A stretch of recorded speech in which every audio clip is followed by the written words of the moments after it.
विधर्मियों ने बड़ा दुष्प्रचार कर रखा है कि हिंदुओं का भगवान 16,108 विवाह कर रखे। ऐसा परमात्मा होता है क्या कहीं? मेरे भाई, ऐसी बात कौन कहता है जिसने भागवत का भ सुना नहीं, जिसने जिंदगी में कभी सत्संग किया नहीं। बड़े ध्यान से अब तुम सब लोग कथा को सुनना, बड़े काम की बात बताने जा रहा हूं। हमारे भी मन में ये भ्रांति रहती है कि बताओ भगवान ने 16,108 विवाह करे। मेरे भाई, कृष्ण कोई साधारण पुरुष नहीं है। वसुदेव गृहे साक्षात भगवान पुरुष परः। वसुदेव के घर में साक्षात कौन आए? ताकि परम पुरुष श्री कृष्ण। कृष्ण अवतार नहीं है, अवतारी पुरुष स्वयं प्रकट हो गए। अब ये 16,108 क्या है? देखो, कृष्ण कोई साधारण राजकुमार तो है नहीं, ठाकुर जी तो साक्षात परब्रह्म परमात्मा परमेश्वर है। ये 16,108 क्या है ये भी समझना। अष्टपटरानी है ठाकुर जी की। अष्टपटरानी कौन है? कहा कि अष्टधा प्रकृति। श्रीमद् भगवद गीता में बड़ा सुंदर श्लोक आया, भूमिरापो नलो वायु खम मनो बुद्धिरेव च अहंकार इति यं मे भिन्ना प्रकृतिरष्टधा। जल, वायु, आकाश, पृथ्वी, अग्नि, मन, बुद्धि और अहंकार, ये अष्टधा प्रकृति है जो अष्टपटरानी है। देखो, हम सब लोग प्रकृति के अधीन हैं, इसलिए हम लोग हैं जीवात्मा।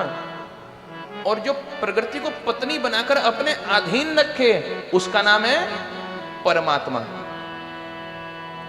हम सब प्रकृति के अधीन है कि नहीं? एक एक तत्व के अधीन है। एक एक तत्व गिनवा सकता हूं। पहले जल तत्व लो। अगर शरीर में जल तत्व कम हो जाए, राजस्थान में रेत में कोई फंस जाए रेगिस्तान में, तो डिहाइड्रेशन से मर जाएगा कि भाई जल कम हो गया, जल की कमी के कारण मर गया। अच्छा, जल भर जाए, फेफड़ों में जल भर जाए और डॉक्टर साहब इंजेक्शन से जल निकालते रहते हैं, जल भरता रहता है, तो फिर भी मृत्यु हो जाती है। हम सब जल के अधीन हैं। जल कम हो जाए तो मर गए और ज्यादा हो गया तो मर गए। ऐसे प्रत्येक प्रकृति ऐसी है।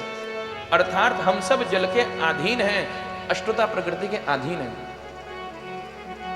जो अधीन है वो जीवात्मा, जो अधीन रखे वो परमात्मा। 16,000 कौन है भाई? वेद के अंदर 3 कांड हैं। एक कांड है ज्ञान कांड। इस ज्ञान कांड के अंदर 4,000 श्लोक होते हैं। कितने हजार? 4,000। एक कांड है कर्म कांड, जो ब्राह्मण लोग पूजा पाठ कराते हैं ना, उसमें सबसे अधिक श्लोक है, 80,000। एक कांड है उपासना कांड, उप समीपे असनम, माने भक्ति कांड भी कहते हैं इसको, जो उनके पास पहुंचा दे, उपासना। इसके अंदर 16,000 श्लोक हैं। कितने हजार? 16,000 श्रुतियां हैं, श्लोक हैं। कहा कि वो 16,000 श्लोक, वो 16,000 वेद की ऋचाएं, वेद के मंत्र ही मूर्ति मंत्र स्त्री बन करके आए। ये कोई साधारण स्त्रियां नहीं है। वेद के श्लोकों का पाणी ग्रहण कौन कर सकता है परमात्मा के अलावा? वो ठाकुर जी कर सकते हैं। और ये 100 कौन है? कहा कि 100 उपनिषद, जिसे हम वेदांत कहते हैं। ये उपनिषद साक्षात स्त्री बन करके आए और विवाह संस्कार ठाकुर जी से हुआ। तो ना तो कृष्ण कोई साधारण राजकुमार है और ना कोई साधारण पटरानियां और रानियां हैं। आज भी नारायण बलि श्राद्ध किया जाता है नारायण का, तो सत्येश भगवान के रूप से आह्वान होता है। सत्यनारायण भी वही हैं और गर्भ स्तुति के अंदर समस्त देवी देवताओं ने सत्य सत्य कहकर भगवान को पुकारा। सत्य के ईश कौन है? कृष्ण। तो आज भी जब सत्येश भगवान का कलश स्थापित किया जाता है तो अष्टधा प्रकृति के रूप में 8 पटरानियों को बुलाया जाता है। आज भी प्रकृति पुरुष का आदि काल से जोड़ा है। श्री कृष्ण कोई साधारण नहीं है और ये कोई साधारण औरतें नहीं है।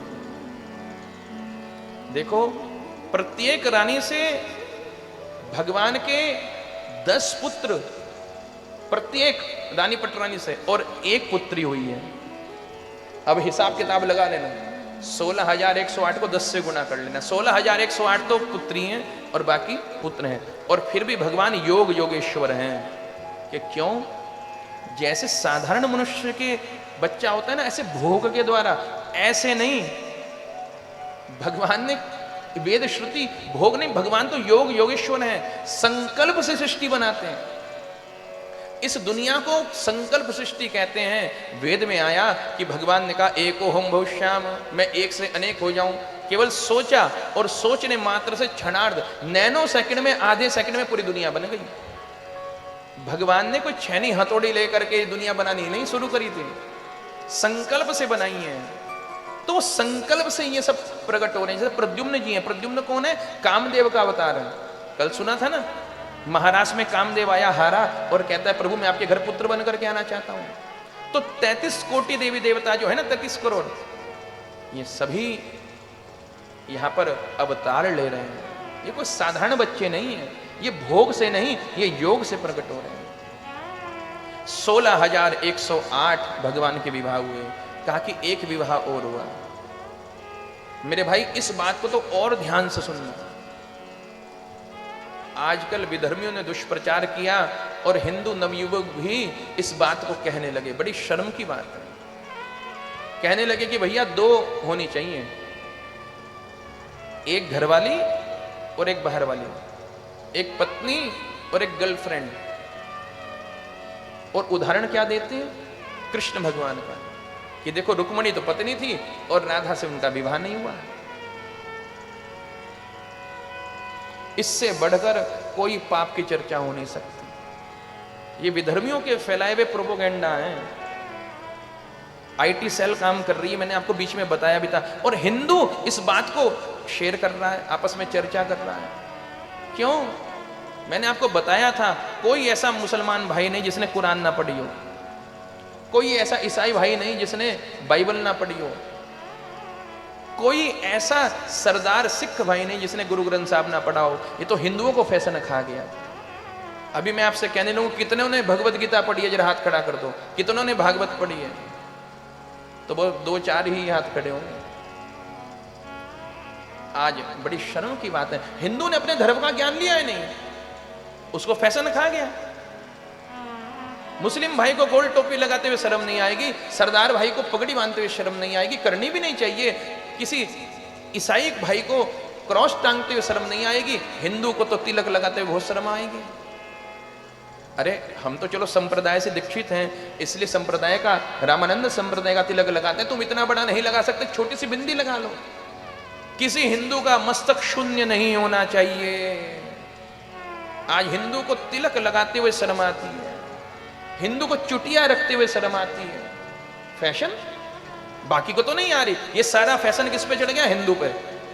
आज हिंदू को रक्षा हाथ में डोरी बांधते हुए शर्म आती है। कलावा होता है ना, कितने हिंदुओं के हाथ में कलावा है, कितनों के मस्तक पर तिलक है, बिंदी है, बताओ।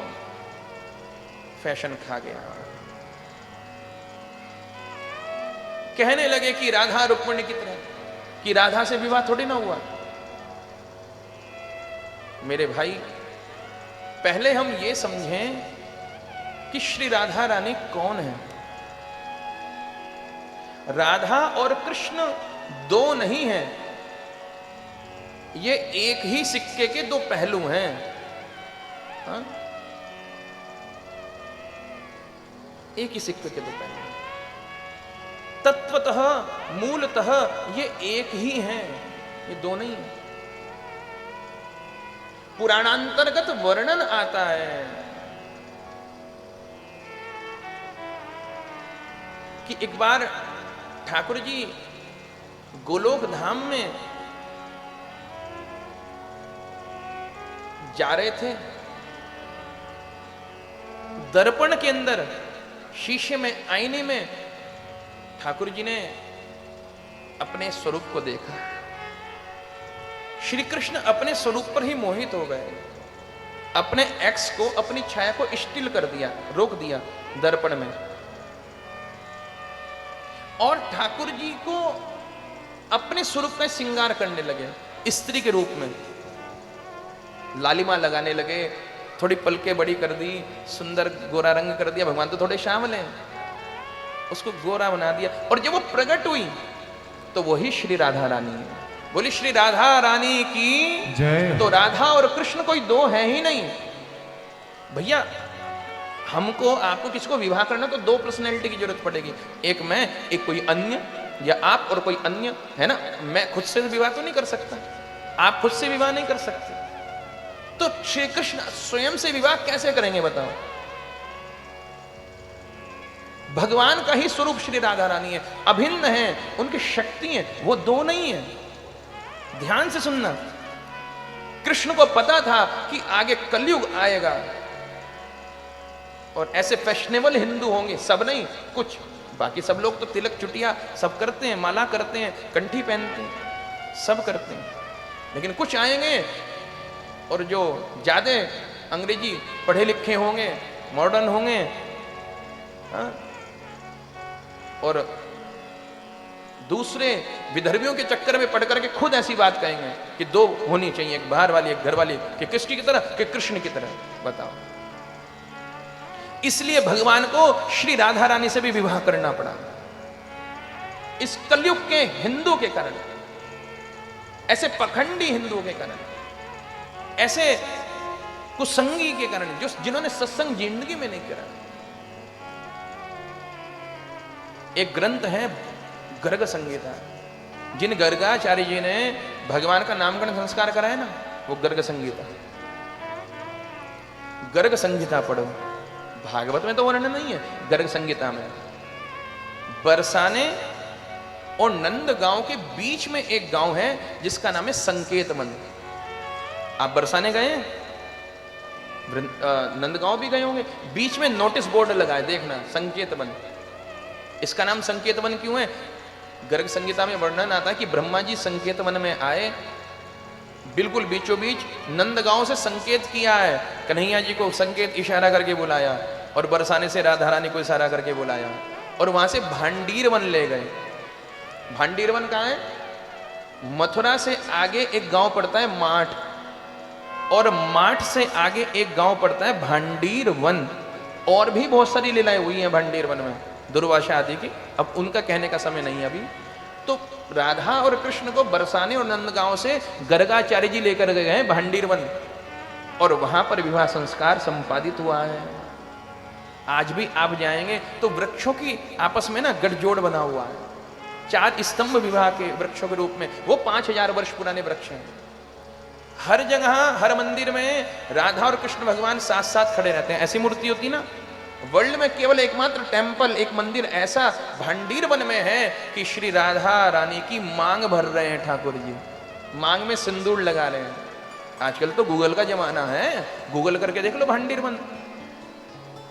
ये जो फाल्गुन शुक्ल द्वितीया आती है ना, जिसे हम फुलहनी दोज कहते हैं, फुलेरा दोज कहते हैं, पता है क्यों बनाया जाता है? उस दिन भगवान श्री राधा और कृष्ण का विवाह संस्कार हुआ था। आज भी फुलहरा दोज को भांडीर वन में बहुत बड़ा उत्सव मनाया जाता है विवाह संस्कार का, आज भी बनना है। और हम कहने कि विवाह ही नहीं हुआ, क्योंकि हमने संत ग्रंथों को पढ़ा नहीं, समझा नहीं।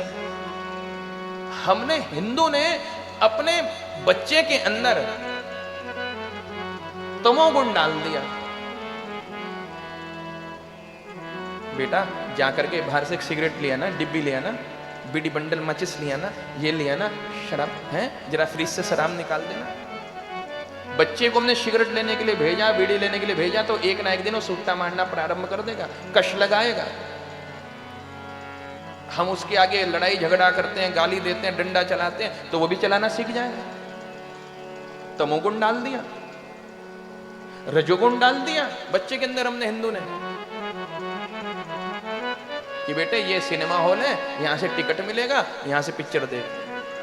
ये होटल है, रेस्टोरेंट में लाए हैं, खाना खा, ये नाइफ है, ये फोक है, इसमें खटपट नहीं करना, आवाज नहीं करना, साइलेंट होकर के खा। रजोगुण डाल दिया, संसार की सारी बात बता दी, ये मौसा जी हैं, फूफा जी हैं, इन चाचा जी से बात नहीं करनी, हमारी लड़ाई है। उसको हर जगह साथ में लेकर के जा रहे हैं। सब्जी खरीदने चल, पीठ में चलते हैं, पीठ भर रही है, उसे भिंडी बाजार करना सिखा दिया कि भैया इतने रुपए नहीं, इतने रुपए किलो लगाओ। बच्चा सब देख रहा है, समझ रहा है, हर जगह जा रहे हैं, बच्चे को साथ में लेकर के जा रहे हैं, जब सत्संग में जा रहे हैं। अरे ये क्या करेगा कथा सुनने से? सत्व गुण तो हिंदू ने डाला ही नहीं।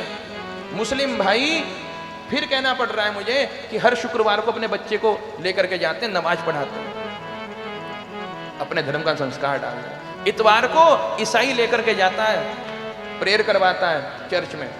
हम मंदिर जाते हैं, बच्चा क्या करेगा मंदिर जा करके? हम उससे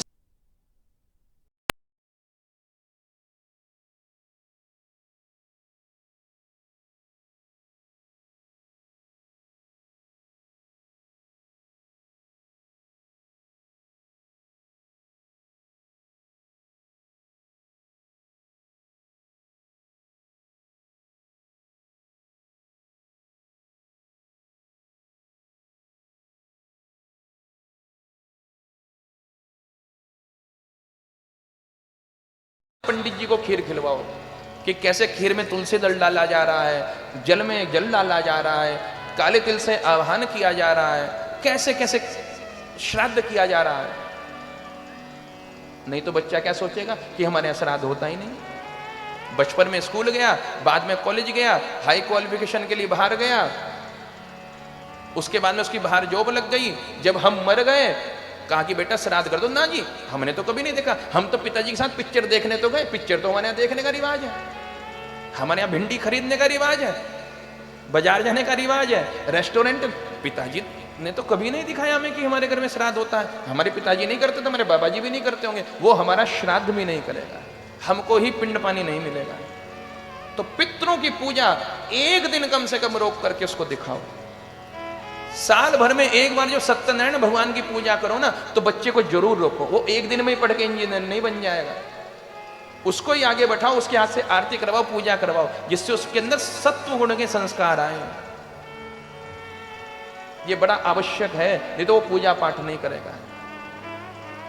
आज महानगरों में नास्तिकतावाद क्यों फैल रहा है कि हमने बच्चे को रजोगुण दे दिया, हिंदू ने बच्चे को तमोगुण दे दिया, संसार की चर्चाएं समझा दी, रिश्तेदारियां समझा दी। सबसे बड़ा जो रिश्ता है आत्मा और परमात्मा को वो समझाया ही नहीं, बताया ही नहीं। वो इसलिए ऐसी ऐसी बातें कहता फिर रहा है कि दो होनी चाहिए कृष्ण की तरह, कि राधा रानी से विवाह ही नहीं हुआ। सब लग जाएगा पता जब सुनोगे कथा, सब मिट जाएगी व्यथा जब सुनोगे कथा। बिनु सत्संग विवेक ना होई, राम कृपा बिनु सुलभ ना सोई। मेरे भाई, तो भगवान का श्री राधा रानी से विवाह हुआ, इसके बाद भगवान की गृहस्थी की लीला दिखाई गई।